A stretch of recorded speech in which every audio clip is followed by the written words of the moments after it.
Ես ողջունում եմ գործարարալիքին միացած մեր բոլոր լսողներին եւ դիտողներին։ Ձեզ հիշեցնում եմ, որ մեզ կարող եք լսել 106 եւ 5 հաճախականությամբ, թվային հարթակներում եւս կարող եք դիտել մեր բոլոր հաղորդաշարերը։ Այս պահին մենք կինետիկա հաղորդումն ենք սկսում, իսկ մեր տաղավարում Մարիա Խախամյանն է, Փոքրիկ Իշխան կրթահամալիրի հիմնադիր տնօրենը։ Բարև ձեզ։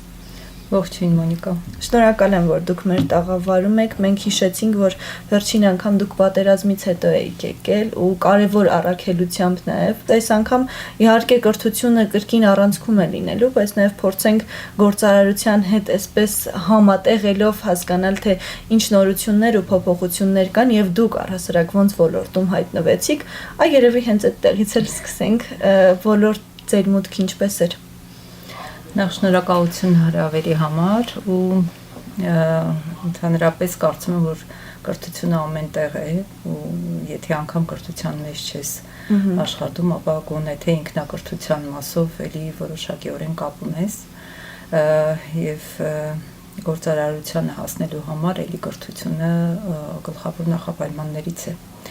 Ինչպես հայտնվեցի, կարծում եմ, որ ոչ իմ կամոք որպես եթե խոսեմ գործարարությունից, ապա ոչ իմ կամոք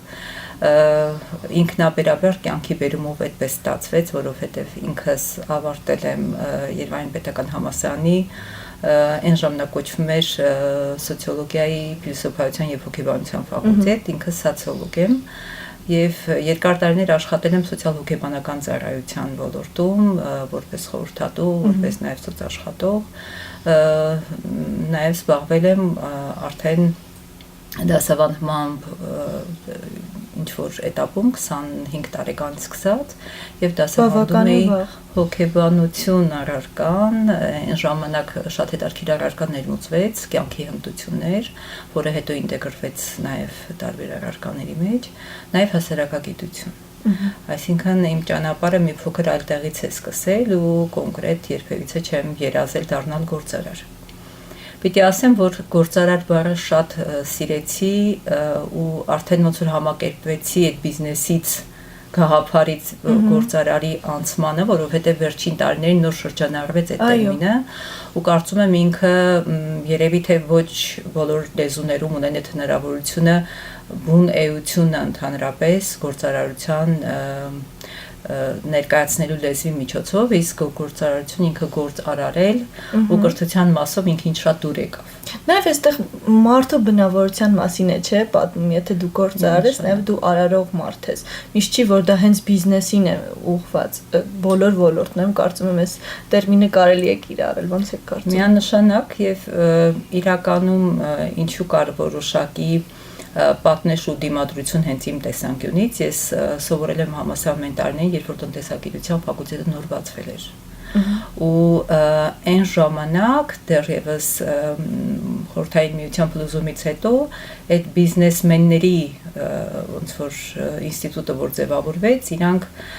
առևտրականներն էին։ Այնտեղ չկար բնականաբար որևիցե գրագետ հիմք կոչելու այդ մարդկանց բիզնեսմեններ ու որոշակի հակադրություն կար հենց իմ մեջ, երբ որ ես դեռևս սովորում էի,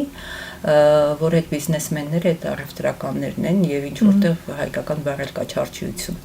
Տարիների ընթացքում բնականաբար, երբ որ ոլորտը կայացավ ու արդեն մասնագիտությունը ինքնին դարձավ շատ պահանջված, իսկ երբ որ ես էի սովորում, այդ ժամանակ արդեն տնտեսագիտությունը ամենապահանջված ոլորտներից էր, եւ կյանքի բերումով, ինչպես ասեցի, ինձ բերեց մի этап, երբ որ ես կրթության կազմակերպումը որոշակիորեն նաեւ բիզնես ուղղվածությամբ սկսեցի իրականացնել։ Մի փոքր պատմեմ ոնց է այդ ամենը ստացվել իրականում, որ այդ պատահականությունն էլ հասկանալի լինի։ Կրթահամալիրի գլխավոր հիմնադիրը, ես իրական համահիմնադիր եմ, բայց գլխավոր մտահղացողը դա իմ մայրիկն է։ Մարդ, որ երկար տարիներ եղել է գիտության մեջ եւ կրթության մեջ, ֆիզմատգիտությունների դոկտոր է իմ մայրիկը եւ 90-ականներին սարսափելի վիճակ էր կրթական համակարգում եւ բոլոր այսպես մտավոր կարողություններով ուժեղ մարդիկ երևի թե մտահոգ էին այն տարիներին ինչ պիտի լինի երկրի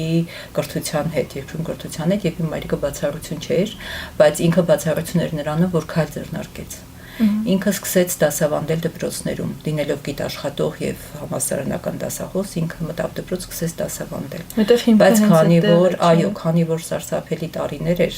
սոցիալական առումով եւ փոփոխությունների առումով, պետական դպրոցներում շատ վատ վիճակ էր,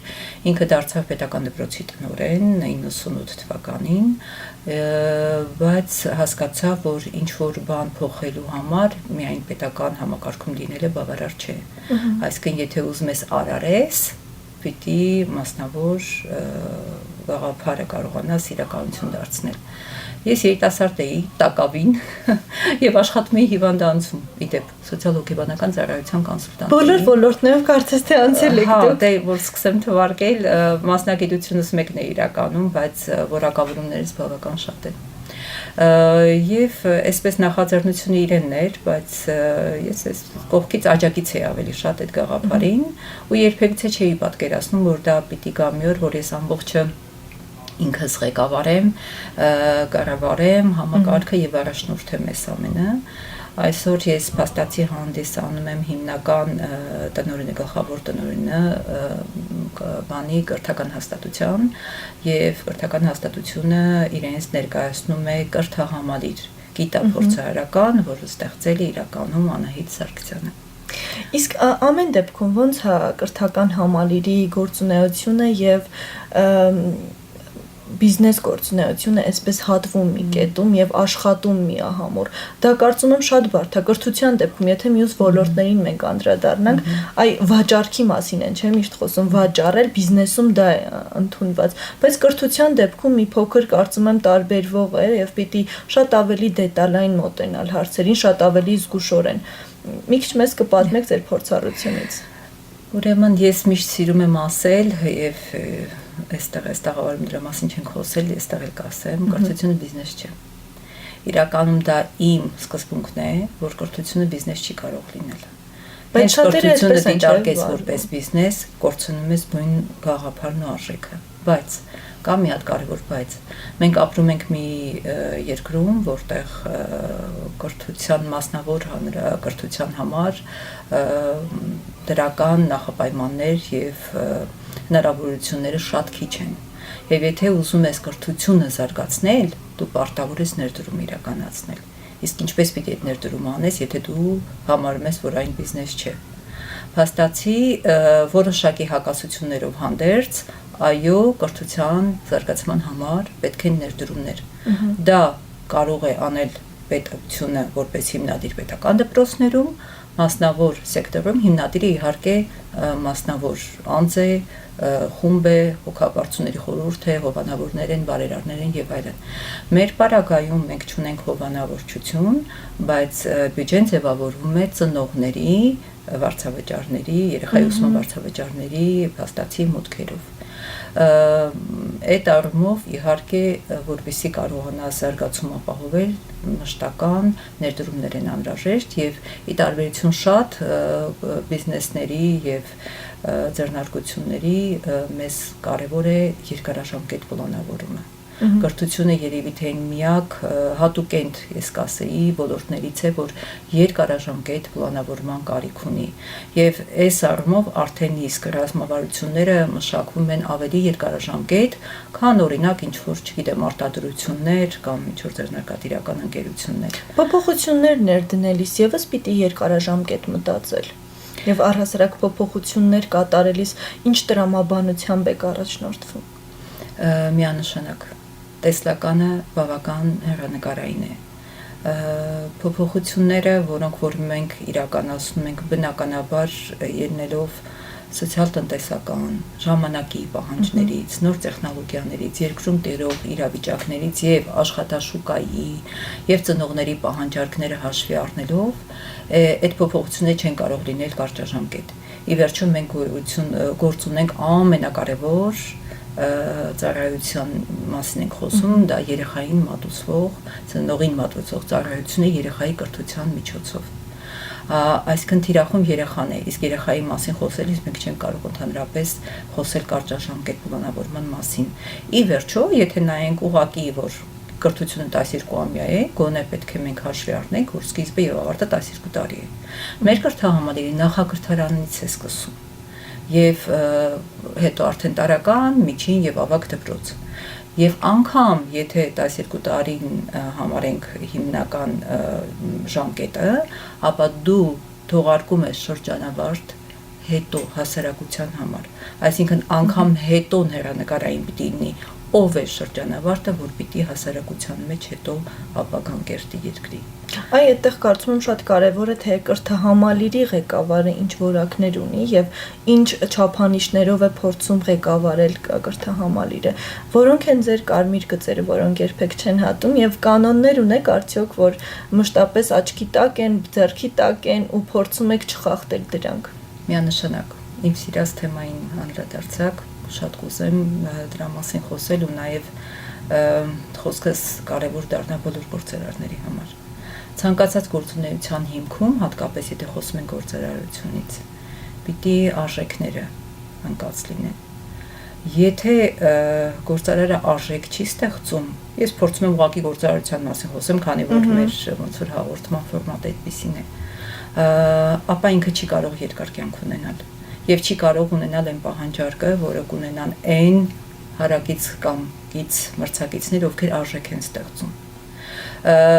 Նախ պիտի ունենաս արժեք, որ կարողանաս արժեք ստեղծել, բնականաբար մեր կրթահամալիրի հիմքում ընկած է գաղափարախոսություն, առաքելություն, որը ժամանակ վերանայվում է եւ արժեքային լուրջ համակարգ։ Արժեքներ, որոնցով մենք ճանապարհ ենք հարթում մեր շրջանավարտների համար, եւ այդ արժեքները լավագույն տարբերակում պիտի համընկնեն այն ընտանիքների արժեքների հետ, որտեղից որ գալիս են երեխաները։ Ինչպես են ընտրում ծնողները դպրոց։ Իհարկե, ընտրում են նաեւ հնարավորության, իրենց բյուջեի, մոտիկ լինելու, առաջարկի հա դպրոցներին առաջարկ են տալիս, ինչ առանձնահատկություններ ունեն, բայց ամենագլխավորը, որը որ աչքով չես տեսնի, Էքսյուպերի փոքրիկ իշխանը ասում էր ամեն ինչ սրտով է պետք նայել։ Դա այն արժեքներն են, որը որ դպրոցը կրում է։ Մի քանիսը կնշեք։ Նշեմ, այսպես կարող է թվալ, որ մենք դա բոլորս կարող է այդ նույն արժեքները կարևորում ենք, բայց ամեն դեպքում մեր համար առանձնահատուկ կարևոր է արդարությունը,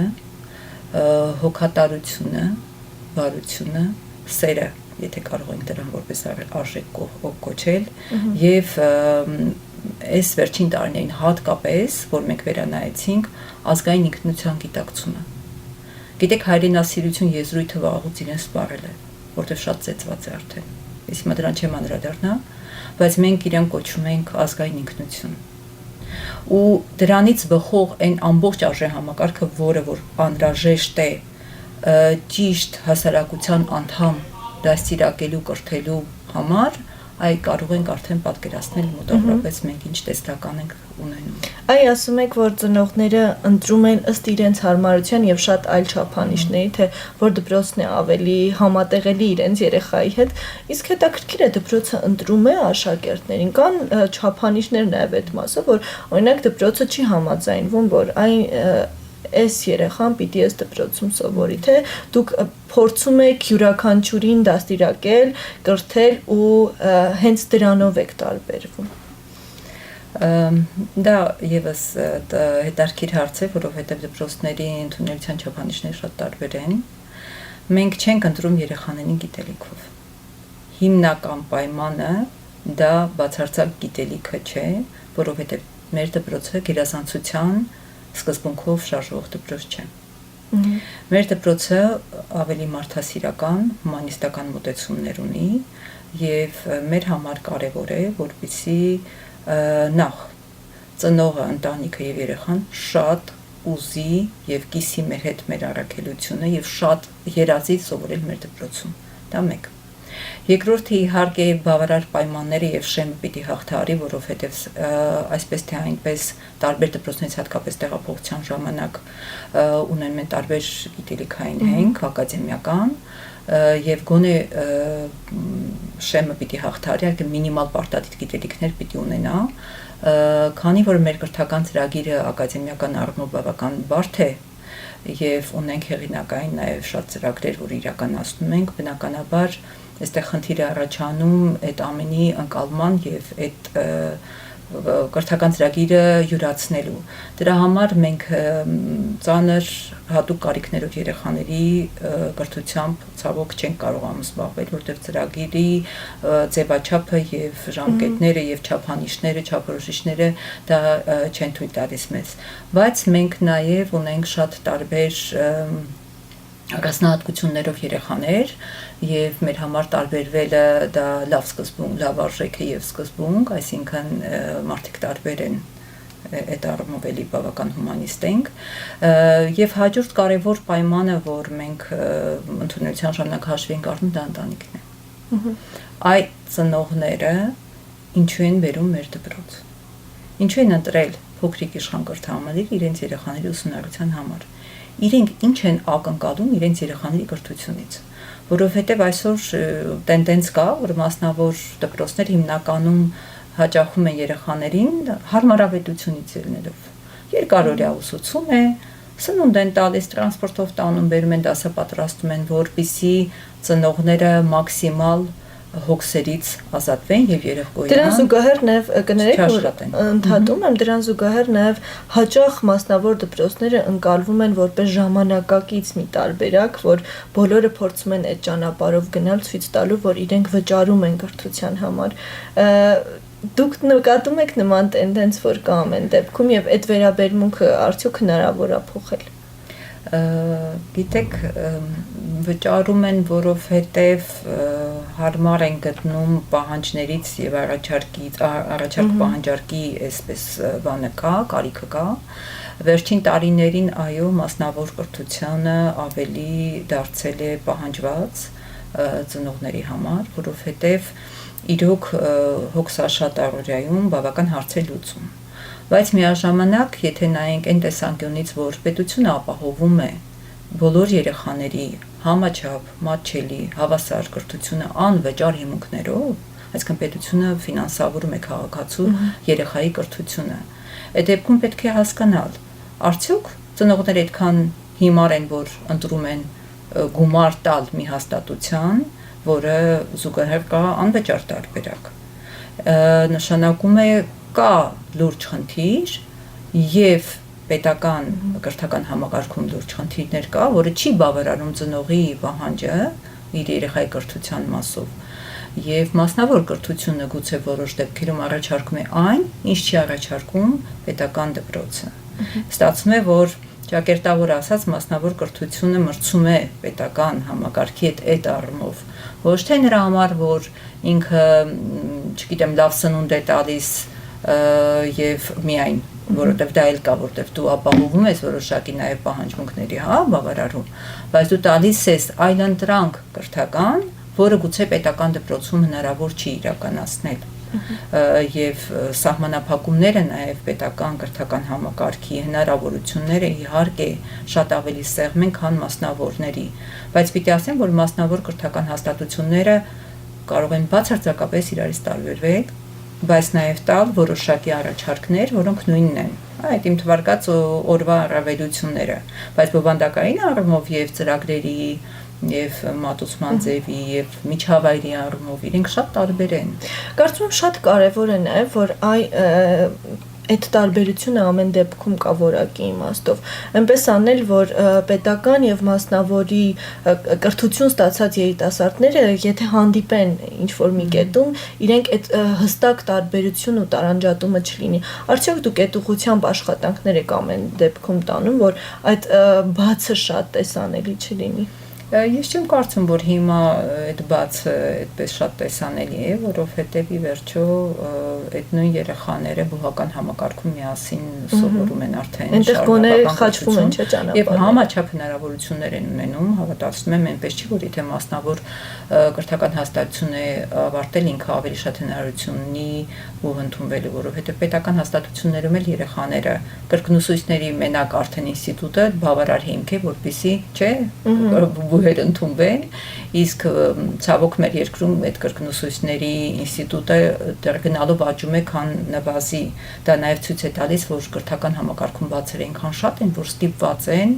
երեխաների ռեպետիտորական պարապմունքներ անընդհատ դրանք ունենալ։ Եվ ես ուղղակի հարցին նաև այս կողմից մի փոքր ձեզ լուսաբանեմ, ինքս հանդիսանում եմ մեկձայն մասնավոր, մենք կոչում ենք անկախ դպրոցների ասոցիացիայի հիմնադիր անդամ, եւ մեր կանոնադրությամբ արդեն սահմանված առաքելության մի մաս է կազմում, կարևոր կետ է կազմում ընդհանրապես կրթության զարգացումը, ավելի շատ հանրակրթության զարգացումը, ոչ թե մասնավոր հանրակրթության, այլ մեր երկրում կրթության զարգացումը, եւ մեր գործողությունները, մեր նպատակները, մեր ջանքերը շատ հաճախ ուղղված են լինում, մենք մեր ռեսուրսները ներդնում ենք, օրինակ կրթական օրենքների փոփոխության, ռազմավարության մշակման գործում։ Մենք շատ սերտ աշխատում ենք կրթության, գիտության նախարարության հետ եւ բոլոր հարցերի շուրջ, լինի դա մասնավոր հանրակրթությանը վերաբերվող, թե կրթական կարևոր օրենքների փոփոխության նախագծերի շուրջ, մենք միասնական բավական լուրջ գործ ենք անում եւ ինչու ես հիշատակեցի ասոցիացիան, որ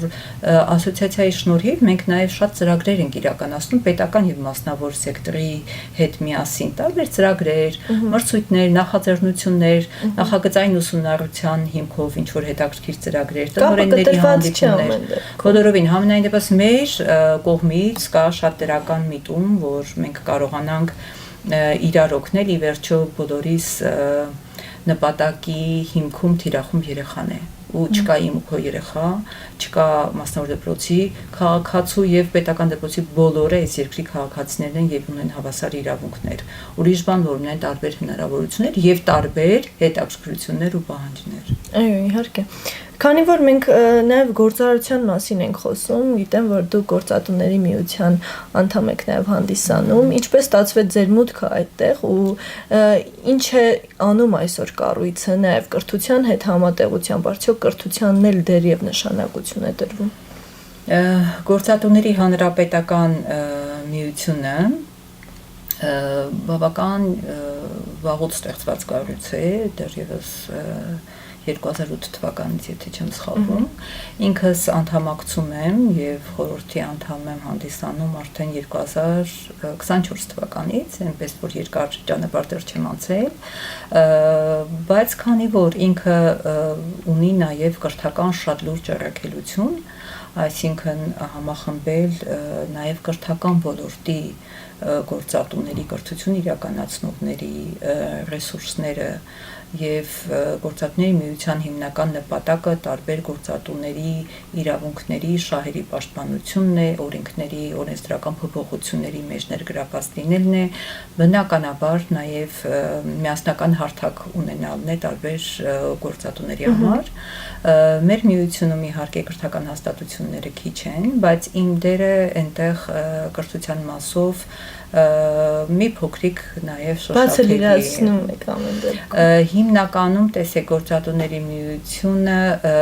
կապ ունի անմիջական, միջին մասնագիտական հաստատությունների այդ ինստիտուտի հետ, որովհետև այդ այն ոլորտն է, որը ուղիղ շուկայի հետ կապ ունի, աշխատաշուկայի, եւ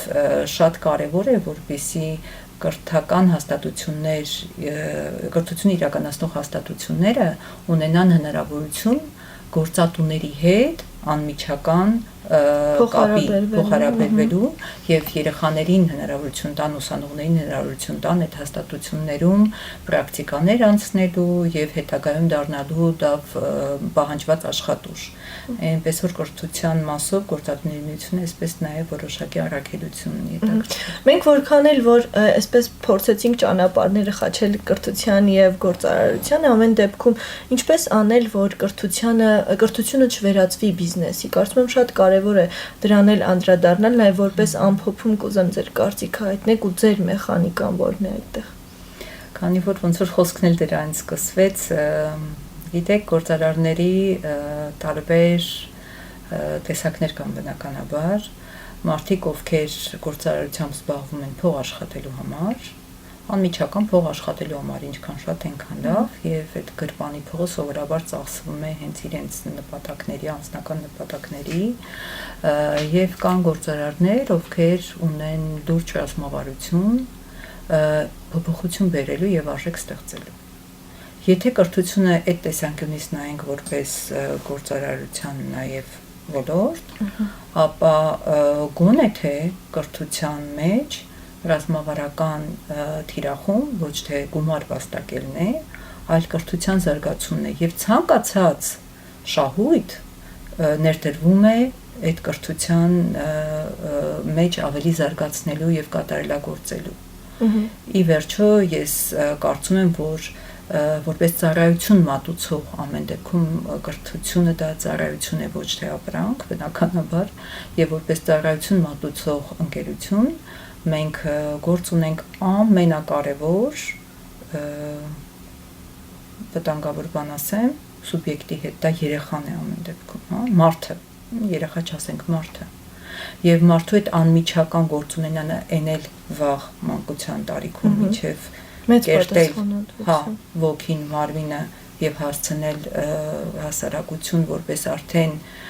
լիարժեք մարդ, մանկավարժությունը ունի լուրջ պատասխանատվություն։ Ես միշտ օրինակ եմ բերում, որ մենք երբ որ մտնում են մանկավարժները դասարան, ամեն օր պետք է հիշել, որ մենք հենց այս պահին, հենց այս ժամին, հենց այս դասին, երբ որ աշխատում ենք երեխաների հետ, կերտում ենք ապագա քաղաքացիների, իշխանավորների, վարչապետի, կերտում ենք ապագա նախարարների կամ ապագա հանցագործների։ Այսինքն, եթե մանկավարժը մտնում է դասարան այդ գիտակցումով, որ ես պատասխանատու եմ այս երեխան, ով կդառնա վաղը ապագայում իմ հասարակության համար, վստահեցնում եմ այդ մանկավարժը ելնելով այդ իր պատասխանատվությունից շատ ավելի ճիշտ ուղի է վերցնում չկոտրելու,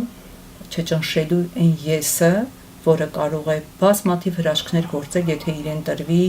մտածելու, արարելու ազատությունը, եթե ճիշտ ուղիով այդ երեխան տարվի մինչև վերջ։